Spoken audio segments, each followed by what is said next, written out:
Alright, we're going to go over 5 obscure mechanics from Magic the Gathering history that you've never heard of. Starting off with Epic. This mechanic was introduced in Saviors of Kamigawa and only existed on 5 sorcery cards.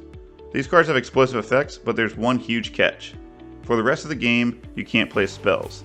At the beginning of each of your upkeep, copy the spell except for its epic ability. That's right, for the rest of the game, you're done playing spells. You can still play lands, attack, block, and use activated abilities, but you can't cast anything else. Luckily though, you still get the card's effect on each of your upkeeps, which could still win you the game. Like with Enduring Ideal, you get a free tutor each turn to slam down a huge enchantment from your deck. Epic. Next up we have Offering, another new mechanic that emerged during the Kamigawa block. This one was introduced for Betrayers of Kamigawa and exists on only 5 legendary patron creatures. Each patron has a specific tribe it supports and gets a pretty neat effect using a tribe mate. You may play this card anytime you can play an instant by sacrificing a tribal creature and paying the difference in mana cost between this and the sacrificed tribal creature. Mana cost includes color. So essentially by sacrificing a tribal creature, the patron gets flash and the cost is discounted. You can only sacrifice 1 creature per offering, and opponents can't respond by killing your sacrificial creature because sacrificing is part of the cost. Also, you can sacrifice a token for the offering. It won't give you any reduction in cost, but it will allow you to cast your patron at instant speed. Pretty spicy. Next up we have Absorb. This mechanic only exists on 1 card from Future Sight, Limp Sliver. The mechanic says, Absorb N prevents N damage to a creature from any source. So for Limp Sliver, prevent 1 damage every time it gets dealt damage, and Absorb prevents damage from each source. So an army of 1/1 tokens won't deal any damage at all to any of your slivers if they try to block them. This is a very powerful effect that can essentially lock opponents' boards down and make your sliver army very difficult to deal with.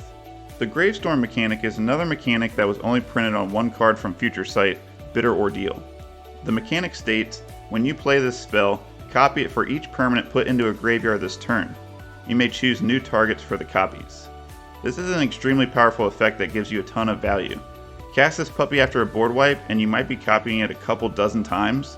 That would completely decimate your opponent's decks as you take out their best cards, and probably why this mechanic was only printed one time. And here's a mechanic you almost definitely have not heard of, Substance.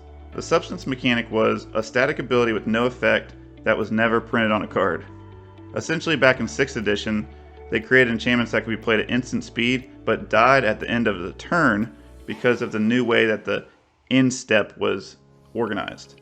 The issue was that the enchantment would die before the cleanup step, so if you played Parapet here and gave your 1/1 creature +1 toughness, and it survived its battle with another 1/1, then at the end of the turn, Parapet would die, and then the damage would be removed during the cleanup step. So the creature would die anyways. So essentially, it did nothing. Substance was errated onto these enchantments, essentially stating, this card gains substance until end of turn, and substance wears off during the cleanup step, allowing the enchantments to function how they're supposed to. Substance was removed during the Magic 2010 rules changes, and instead of using substance, the permanents all gained a delayed triggered ability that occurred at the beginning of the next cleanup step. Pretty cool. So there's 5 mechanics you've never heard of. If you like this video, smash that thumbs up button and subscribe. Until next time.